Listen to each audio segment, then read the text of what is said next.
नमस्कार, मैं हूं आपके साथ आस्था कौशिक। दिल्ली के एम्स में न्यूरो सर्जन को बड़ी कामयाबी मिली है। दिमाग के रोगियों को होगा फायदा, ये खबर विस्तार से आपको दिखाएंगे। नमस्कार, मैं हूं आपके साथ मेनका चौधरी। कहां एक भक्त लड्डू गोपाल की मूर्ति लेकर रोते हुए अस्पताल पहुंचा, ये भी हम आपको दिखाएंगे इस बुलेटिन में।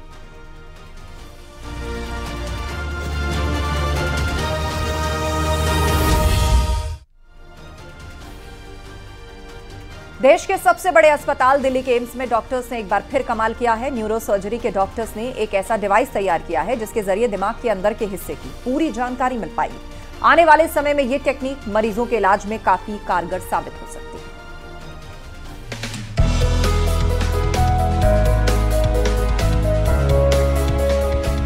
है। एम्स ने कर दिया कमाल, तैयार किया ब्रेन का गूगल मैप।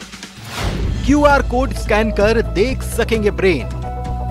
अगर आपको एक जगह से दूसरी जगह जाना होता है तो उसके लिए गूगल मैप का आप इस्तेमाल करते हैं, लेकिन क्या कभी आपने सोचा कि ये गूगल मैप आपके दिमाग का भी बन सकता है? जी हाँ, नई दिल्ली एम्स के डॉक्टर्स ने एक ऐसी डिवाइस तैयार की है जिसके जरिए ब्रेन के अंदर के हिस्से की पूरी जानकारी पता चल पाएगी।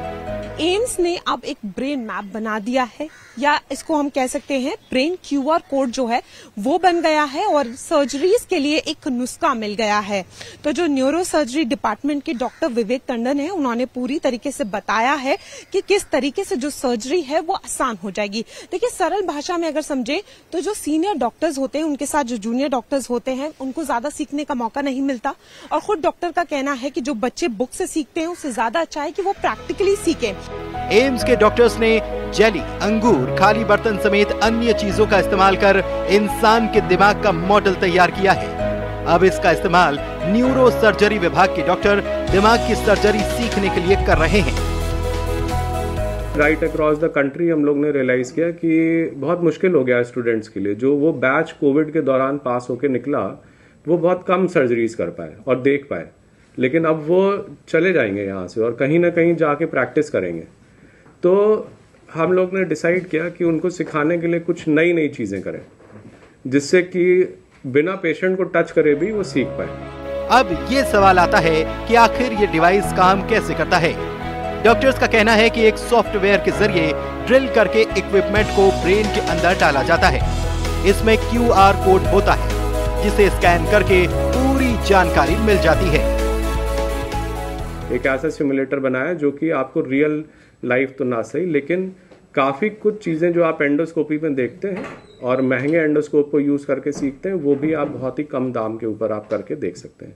और ये सारी चीज़ें जो मैं आपको बता रहा हूँ, ये खाली ऐसे नहीं कि हमने किया, हमने इनको पब्लिश भी किया है। तो ये दुनिया के जो अच्छे जर्नल्स हैं, वर्ल्ड न्यूरो सर्जरी फोकस, इनके अंदर ये सारी चीज़ें पब्लिश्ड हैं और ये मैंने इसके अंदर अटैच किया है। डॉक्टर्स का कहना है कि इस तकनीक के लिए माइक्रोसॉफ्ट के साथ टाई अप किया गया है।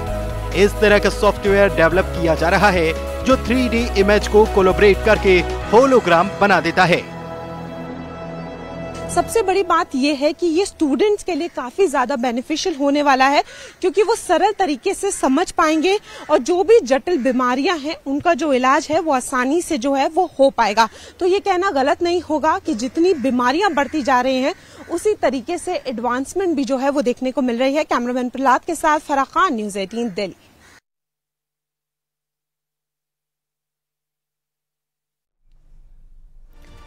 शाहजहांपुर से एक चौंकाने वाला मामला सामने आया। यहाँ एक युवक भगवान श्री कृष्ण के बाल स्वरूप यानी कि लड्डू गोपाल की मूर्ति लेकर पहुंचा अस्पताल। वो बहुत रो रहा था। क्यों रो रहा था और क्या हुआ उसके बाद दिखाते हैं आपको इस रिपोर्ट में।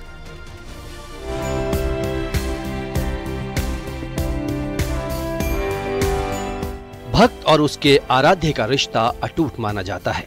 भक्त और भगवान के इसी अटूट रिश्ते की झलक शाहजहांपुर में देखने को मिली। युवक एम्बुलेंस से लड्डू गोपाल जी की मूर्ति को लेकर अस्पताल पहुंचा। वो लगातार रो रहा था। आंसू थे कि थमने का नाम ही नहीं ले रहे थे। युवक कह रहा था कि उसके लड्डू गोपाल को चोट लग गई है। वो उनके इलाज के लिए गिड़गिड़ाता रहा। युवक का कहना था कि वो गिरधर गोपाल को नहला रहा था, लेकिन अचानक वो उसके हाथ से छूटे और जमीन पर गिर गए। वो डॉक्टरों से लड्डू गोपाल का इलाज करने की मिन्नतें करने लगा।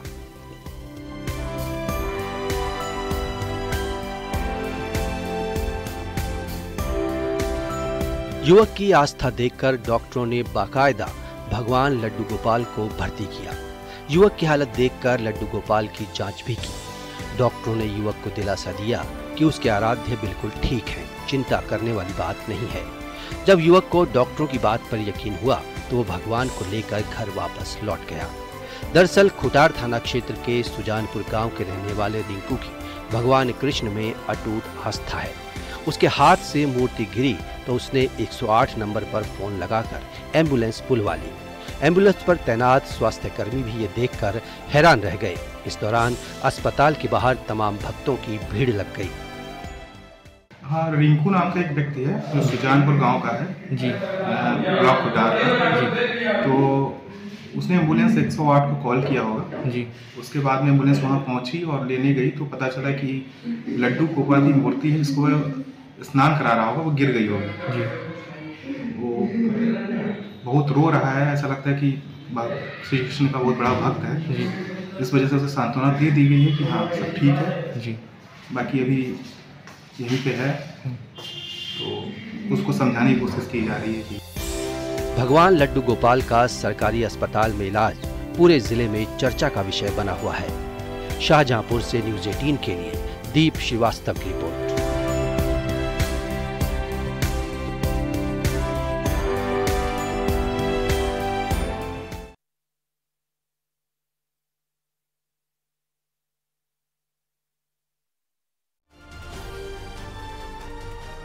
आगरा से एक बेहद अजीबोगरीब मामला सामने आया है। यहां एक पति पत्नी की कलह इस कदर बढ़ गई कि अब रिश्ता ही खतरे में पड़ गया। आरोप है कि लड़की को ससुराल भेजने के लिए लाखों रुपए की डिमांड की जा रही है।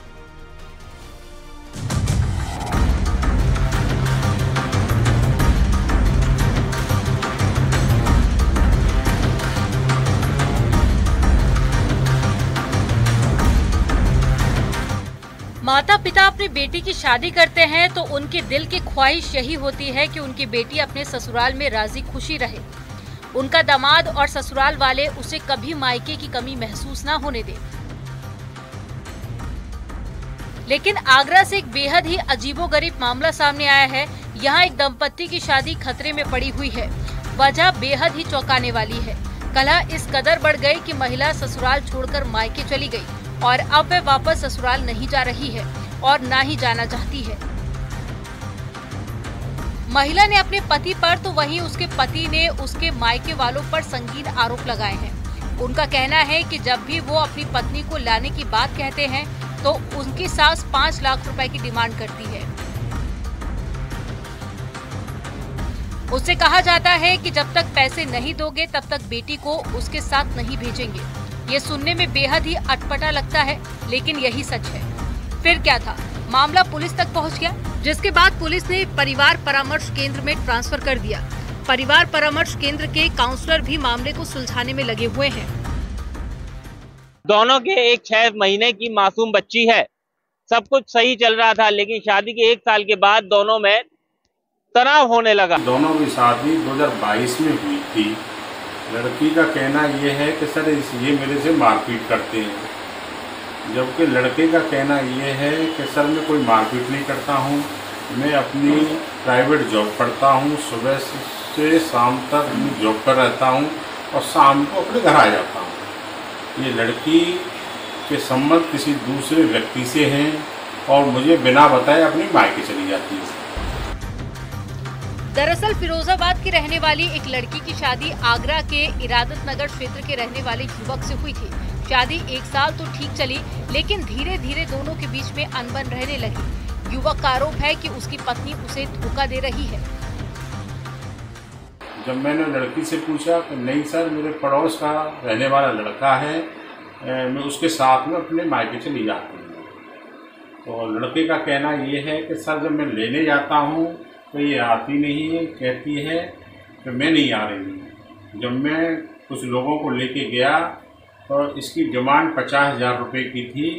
मैंने पैसे दिए, जब जाके लड़की को भेजा। अब दोबारा ये चली गई है सर। अब इसकी डिमांड, इसकी माँ की और इसके घर वालों की डिमांड है कि 5 लाख रुपए दोगे तो मैं अपनी लड़की को भेजूंगा।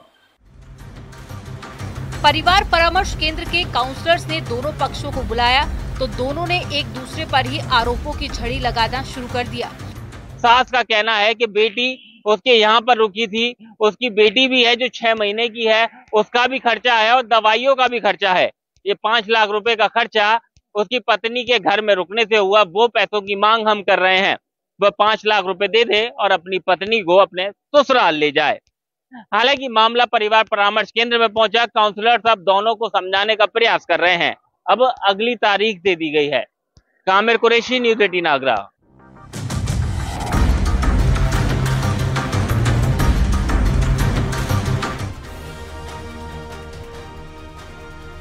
नोएडा में होली के मौके पर कानून का उल्लंघन करने वाली 2 लड़कियों के साथ एक युवक का वीडियो वायरल हुआ था। स्कूटी पर रील्स बनाई गई थी। पुलिस ने पहले तीनों को हिरासत में लिया और 41A का नोटिस देकर छोड़ा है।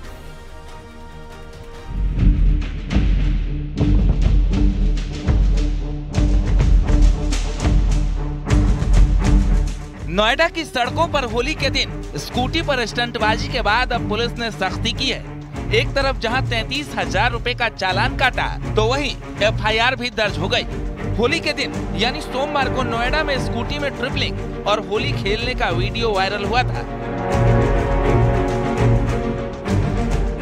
ट्रैफिक नियमों की खुलेआम धज्जियां उड़ाई गई थी। सिर पर हेलमेट भी नहीं पहना था।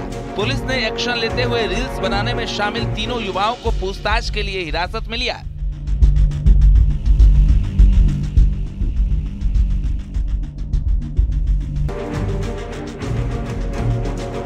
पीयूष, प्रीति और विनीता का पक्ष भी सामने आया था। केस दर्ज होने और चालान कटने के बाद उनका रील्स का बुखार भी उतरता दिखा। इन तीनों का रील्स बनाने का ग्रुप है। इनमें कुछ और लोग भी बताए जा रहे हैं। रील्स बनाने के बाद इन तीनों की सोशल मीडिया पर जमकर आलोचना की गई थी, जिसके बाद सोशल मीडिया प्लेटफॉर्म पर लोगों ने इनको काफी खरी खोटी सुनाई। ज्यादातर लोगों का यही कहना था कि होली की आड़ में दोनों लड़कियों ने अश्लीलता फैलाई। मामले ने तूल पकड़ा तो सभी माफी भी मांग रहे थे। इनका कहना था कि वो 33,000 रुपए का जुर्माना भी नहीं भर सकते क्योंकि उनके पास चालान भरने तक के लिए पैसे नहीं हैं।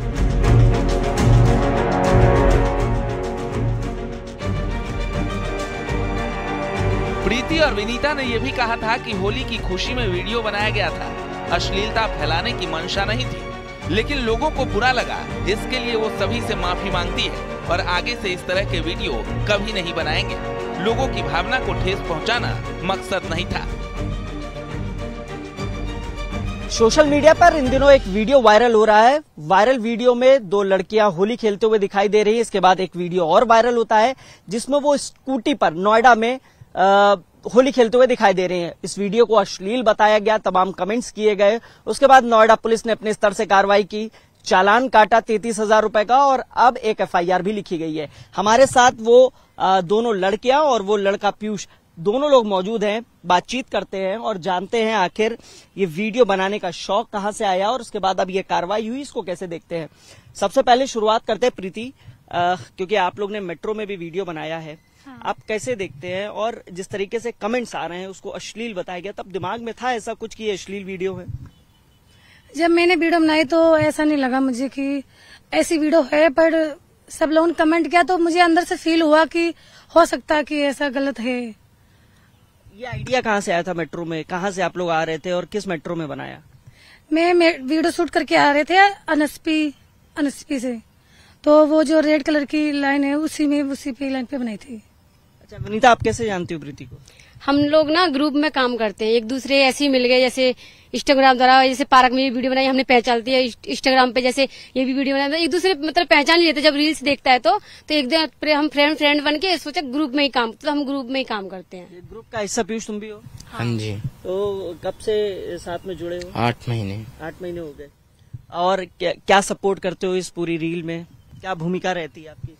मतलब हमारे मेन जो हम वीडियोस बनाते हैं, मतलब कि जैसे इसका कंटेंट है कि जीने से गिरना, फिर मैं पीछे से आया और फिर मैं रोया, इसको उठा के वो चीज रहता है।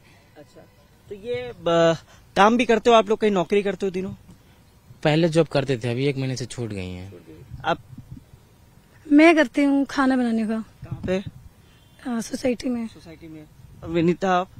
मैं भी एक छोटा सा जॉब करती थी मदरसन में। अभी मैंने फिलहाल क्या ब्रेक दे दी, काम डाउन हो जाता तो कंपनी वाले ना ब्रेक दे देते हैं। विनीता और प्रीति ने मेट्रो में होली का वीडियो भी बनाया था, जिसे बाद में फेक भी कहा जा रहा था, लेकिन दोनों ने साफ कर दिया कि वीडियो मेट्रो में ही बनाया था।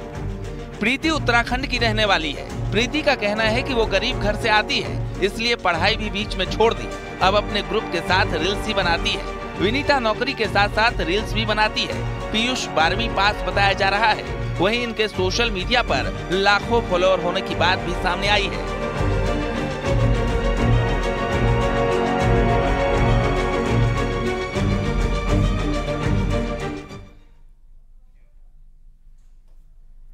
यहाँ रुकेंगे एक छोटे से ब्रेक के लिए, जल्द होंगे हाजिर।